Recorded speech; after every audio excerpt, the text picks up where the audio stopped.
ನಮಸ್ಕಾರ. ವನಜಾ ಮಲ್ನಾಡ್ ಬಂದಾಯಿತು, ಹೊಸ ವಿಡಿಯೋ ತಂದಾಯಿತು. ಬನ್ನಿ ಇವತ್ತು ರಾಣಿ ಸೀರಿಯಲ್ಲು ಹೇಗೆ ಮೂವ್ ಆಗುತ್ತೆ, ಏನು ಸ್ಟೋರಿ ನೋಡೋಣ. ಅದಕ್ಕಿಂತ ಮುಂಚೆ ನನ್ನ ವಿಡಿಯೋಕ್ಕೆ ಸಬ್ಸ್ಕ್ರೈಬ್ ಮಾಡಿಲ್ಲ ಅಂದರೆ ದಯವಿಟ್ಟು ಸಬ್ಸ್ಕ್ರೈಬ್ ಮಾಡ್ಕೊಳ್ಳಿ, ಹಾಗೆ ಒಂದು ಲೈಕ್ ಕೊಡಿ. ಬಾಲ ಇವತ್ತು ಮನೆ ಹತ್ರ ಬಂದಿದ್ದಾನೆ, ಅಂದರೆ ಸತ್ಯ ಮನೆ ಹತ್ರ ಬಂದಿದ್ದಾನೆ. ಬಂದ್ಬಿಟ್ಟು ಎಲ್ಲಿಗೆ ಕಳಿಸ್ಬೇಕು ಅಂತ ಇದೆಯಾ ಕಾವೇರಿನೂ ರಾಣಿನೂ ಅಂತ ಕೇಳೋಕ್ಕೆ ಅಂತ ಬಂದಿದ್ದಾನೆ. ಅದು ಕಟ್ಕೊಂಡು ನಿನಗೇನಾಗಬೇಕಾಗಿದೆಯೋ ನಿನ್ನ ಪಾಡಿ ನೀನು ಹೋಗು, ಸುಮ್ಮನೆ ಇಲ್ಲಿ ಏನಕ್ಕೆ ಬಂದಿದೆಯಾ ಮನೆ ಹತ್ರ, ಸುಮ್ಮನೆ ರೈಟ್ ಹೇಳ್ತಾ ಇರೋ ನೀನು ಅಂತ ಜದ್ದಿಸ್ತಾನೆ. ಹಂಗಲ್ಲ ಸತ್ಯ, ಯಾವುದೂ ಕರೆಕ್ಟಾಗಿ ಹೇಳು, ನನಗೂ ಅರ್ಥ ಆಗಲಿ ಅಂತಾನೆ. ನಿನಗೇನು ಅರ್ಥ ಆಗೋದು, ನೀನು ಸುಮ್ಮನೆ ಹೋಗ್ಬಿಡು, ರೈಟ್ ಹೇಳು, ಇಲ್ಲಾಂದರೆ ನನಗೆ ಸಿಟ್ಟು ಬರೆಸ್ಬೇಡ, ಪಿತ್ತ ನತ್ತಿಗೆರೆಸ್ತಾ ಇದೆಯಾ ಅಂತ ಬೈತಾನೆ. ಹಾಗಾಗಿ ಅವನು ಸುಮ್ಮನೆ ಯೋಚನೆ ಮಾಡ್ತಾ ಸುಮ್ಮನೆ ಹೋಗ್ತಾನೆ ಮನೆಗೆ. ಸತ್ಯ ಯೋಚನೆ ಮಾಡ್ತಾ ಇರ್ತಾನೆ, ಹೇಗೆ ಅವರಿಬ್ಬರನ್ನ ಕಳಿಸೋದು, ಹೇಗೆ ಏರ್ಪೋರ್ಟಿಗಾದ್ರೂ ಹೆಂಗೆ ಕಳಿಸೋದು ಅಂತ ಯೋಚನೆ. ಯಾರ ಮುಖಾಂತರ ಕಳಿಸ್ಬೇಕು, ಹೇಗೆ ಕಳಿಸೋದು ಅಂದರೆ ಪೊಲೀಸವ್ರನ್ನ ಕಣ್ಣು ತಪ್ಪಿಸಿ ಕಳಿಸ್ಬೇಕಲ್ಲ ಇವನು. ಅದಕ್ಕೋಸ್ಕರ ತುಂಬ ಯೋಚನೆ ಮಾಡ್ತಾ ಇರ್ತಾನೆ.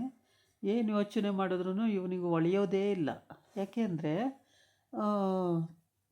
ಪಾಸ್ಪೋರ್ಟು ಫೇಕ್ ಮಾಡಿಸಿದ್ದಾನೆ, ಓಕೆ, ಡೂಪ್ಲಿಕೇಟ್ ಆಗಿದೆ. ಮತ್ತು ರಾಣಿನ ಎಲ್ಲಿಂದ ಎಲ್ಲಿಗಾದರೂ ಕರ್ಕೊಂಡು ಹೋಗ್ಬೋದು, ಆದರೆ ಕಾವೇರಿನ ಕರ್ಕೊಂಡು ಹೋಗೋಕ್ಕಾಗಲ್ಲ. ಈ ವಿಷಯಗಳು ಇವರಿಬ್ಬರು ಮಾತಾಡುವಾಗ ಸತ್ಯ ಬಾಲನ ಬೈದು ಕಳಿಸ್ಬೇಕಾದ್ರೆ ಈ ಇವಳು ಅಂದರೆ ವರ್ಧನ ತಂಗಿ ಬಿಟ್ಟಿರೋ ಅಂಥವಳು ಇವಳು. ಇವ್ರ ಸೀಕ್ರೆಟ್ನೆಲ್ಲ ತಿಳ್ಕೊಂಡು ನನಗೆ ಇನ್ಫಾರ್ಮೇಷನ್ ಕೊಡು ಅಂತ ಬಿಟ್ಟಿದ್ದಾಳೆ. ಹಂಗಾಗ್ಬಿಟ್ಟು ಇವಳು ಎಲ್ಲೋದ್ರೂ ಅಲ್ಲಿ ಇವಳು ಇದ್ದೇ ಇರ್ತಾಳೆ. ಮನೆಯಲ್ಲಿ ನಿಂತ್ಕೊಂಡು ಕೇಳಿಸ್ಕೊಳ್ಳೋದು, ಇನ್ಫಾರ್ಮೇಷನ್ ಅವಳಿಗೆ ಕೊಡೋದು, ಇದೇ ಮಾಡೋದು ಇವಳು ಕೆಲಸ. ಸತ್ಯ ಮನೆ ಹತ್ರನೂ ಇವಳು ಇರ್ತಾಳೆ, ಸತ್ಯ ಅಂಗಡಿ ಹತ್ರ, ಟೇಲರ್ ಅಂಗಡಿ ಹತ್ರನೂ ಇವಳು ಇರ್ತಾಳೆ. ಎಲ್ಲ ಕಡೆನೂ ಇವಳು ವಿಷಯ ಕಲೆಕ್ಟ್ ಮಾಡೋದು, ಅವಳಿಗೆ ಫೋನ್ ಮಾಡೋದು, ಇವಳಿಗೆ ದುಡ್ಡು ಕೊಡೋದು, ಈ ರೀತಿ ಮಾಡ್ಕೊಂಡಿದ್ದಾರೆ ಇವರು. ಈಗ ಬಾಲನ ಹತ್ರ ಮಾತಾಡಿದ್ದನ್ನಷ್ಟೂ ಅಂದರೆ ಇನ್ನೇನು ವಿಷಯ ಮಾತಾಡಲಿಲ್ಲ. ಓಕೆ, ಏನು ಮಾಡ್ತಾಯಿದ್ದೀಯಾ ಸತ್ಯ ಅಂತ ಕೇಳಿದ್ದಕ್ಕೆ, ಅದೆಲ್ಲ ನಿನಗೆ ಯಾಕೋ, ನೀನು ಸುಮ್ಮನೆ ಹೋಗೋ ಅಂತ ಬೈದು ಕಳಿಸಿದ್ದು. ಇಷ್ಟೇ ವಿಷಯ ಅವಳಿಗೆ ಗೊತ್ತಾಗಿರೋದು. ಅದನ್ನೇ ಕೂಡ ಅವಳು ಫೋನ್ ಮಾಡಿ ವರ್ಧನ್ ತಂಗಿಗೆ ವರದಿ ಒಪ್ಪಿಸ್ತಾಳೆ.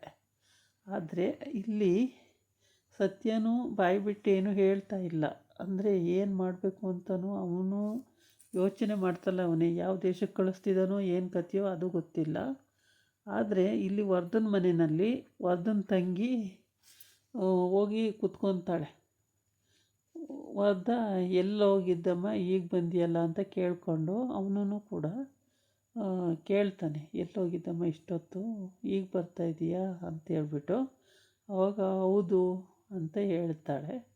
ಆಗ ಇದು ವರ್ಧನ್ ಮನೆ. ಆವಾಗ ಇನ್ಫಾರ್ಮೇಷನ್ ಏನು ಕಲೆಕ್ಟ್ ಆಗಲಿಲ್ವ ಅಂತ ಕೇಳ್ತಾನೆ. ಏನೂ ಇಲ್ಲ ಸದ್ಯಕ್ಕೆ ಅಂತ ಹೇಳ್ತಾ ಇರ್ತಾಳೆ. ಅಷ್ಟೊತ್ತಿಗೆ ಇವಳು ಬಿಟ್ಟಿರ್ತಾಳಲ್ಲ, ಅವಳು ಫೋನ್ ಮಾಡ್ತಾಳೆ. ಫೋನ್ ಮಾಡಿ ವಿಷಯ ಇಷ್ಟೇ ಅಂತ ಹೇಳ್ತಾಳೆ.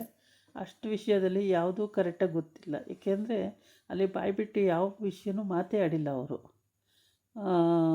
ಬಾಲುಗೆ ಬೈದಿದ್ದಷ್ಟೇ, ಅವನು ಬೈದು ಹೋಗು ಮನೆಗೆ, ನಿನಗೇನು ಕೆಲಸ ಇಲ್ಲೋ ಮಾಡೋಕ್ಕೆ ಅಂತ ಬೈದು ಕಳಿಸಿದ್ದ. ಅಷ್ಟು ಬಿಟ್ಟರೆ ಮತ್ತು ಈ ಕಾವೇರಿ ವಿಷಯ ಅಲ್ಲಿ ಬರಲಿಲ್ಲ, ರಾಣಿ ವಿಷಯನೂ ಅಲ್ಲಿ ಬರಲಿಲ್ಲ.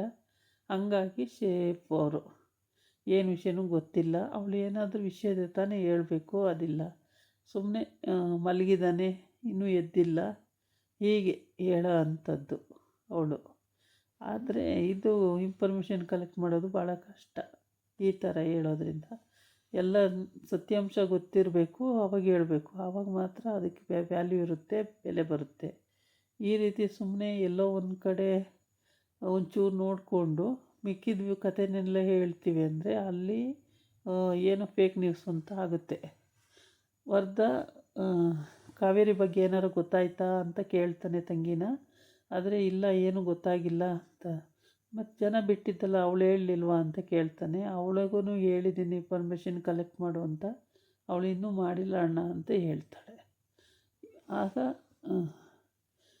ವರ್ಧನಿಗೆ ಮತ್ತು ಏನು ಮಾಡಬೇಕು ಅಂತ ಗೊತ್ತಾಗದೆ ಅವನು ಕನ್ಫ್ಯೂಸ್ ಮಾಡ್ಕೊಂಡಿರ್ತಾನೆ. ಈ ಕಡೆ ಬಾಲನು ಕೂಡ ಚೆನ್ನಾಗಿ ವಧೆ ಕೊಟ್ಟು ತಪ್ಪಿಸ್ಕೊಂಡು ಹೋಗಿದ್ದಾನೆ. ತಪ್ಪಿಸ್ಕೊಂಡು ಹೋಗಿದ್ದಾನೆ ಅಂದರೆ ಇನ್ನೊಂದು ಮನೇಲಿದ್ದಾನೆ. ಅವನೇನು ತಪ್ಪಿಸ್ಕೊಂಡಂದರೆ ಎಲ್ಲೂ ಹೋಗಿಲ್ಲ, ಇನ್ನೊಂದು ಮನೆಯಲ್ಲಿ ಇದ್ದಾನೆ. ಆದರೆ ಬಾಲುಗುವೆ ಈಗ ವರ್ಧಗೂ ಮಾತುಕತೆ ಇಲ್ಲ. ಓಕೆ.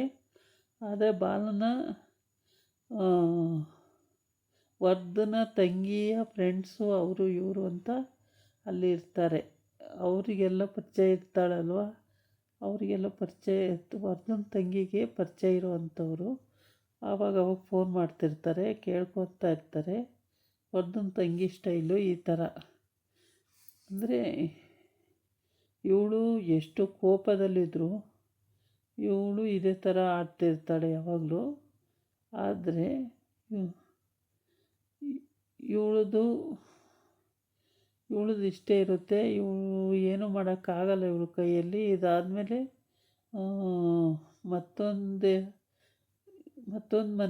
ಮತ್ತೊಂದು ವಿಷಯ ಬರುತ್ತೆ. ವರ್ಧನ ತಂಗಿಗೆ ಬಾಲುನ ಬಿಟ್ಟಿರೋಕ್ಕಾಗಲ್ಲ, ಬಾಲುಗೆ ಕಾವೇರಿ ಬಿಟ್ಟಿರೋಕ್ಕಾಗಲ್ಲ. ಹಿಂಗೆ ಒಂಥರ ಟ್ರಯಾಂಗಲ್ ಶೇಪು ತಿರುಗ್ತಾ ಇರುತ್ತೆ, ಆ ಕಡೆ ಈ ಕಡೆ, ಆ ಕಡೆ ಈ ಕಡೆ. ಇವಳಿಗೆ ಬಾಲ ಬೇಕೇ ಬೇಕು. ಅದೇನಾರು ಆಗಿರಲಿ, ರಾಣಿನಾರು ಸಾಯಿಸಲಿ, ಕಾವೇರಿನಾರ ಸಾಯಿಸಲಿ, ಒಟ್ಟಿಗೆ ಬಾಲ ಬೇಕು ಇವಳಿಗೆ. ಆದರೆ ಬಾಲಂಗೆ ಕಾವೇರಿ ರಾಣಿ ಇಬ್ಬರೂ ಬೇಕು. ಈ ಥರ ಟ್ರಯಾಂಗಲ್ ಶೇಪಲ್ಲಿ ಸುತ್ತಾ ಇದೆ. ಇದಾಗಿತ್ತು ಇವತ್ತಿನ ವೀಡಿಯೋ. ನಾಳೆ ಇನ್ನೊಂದು ವೀಡಿಯೋ ಜೊತೆ ಬರ್ತೀನಿ. ನಮಸ್ಕಾರ.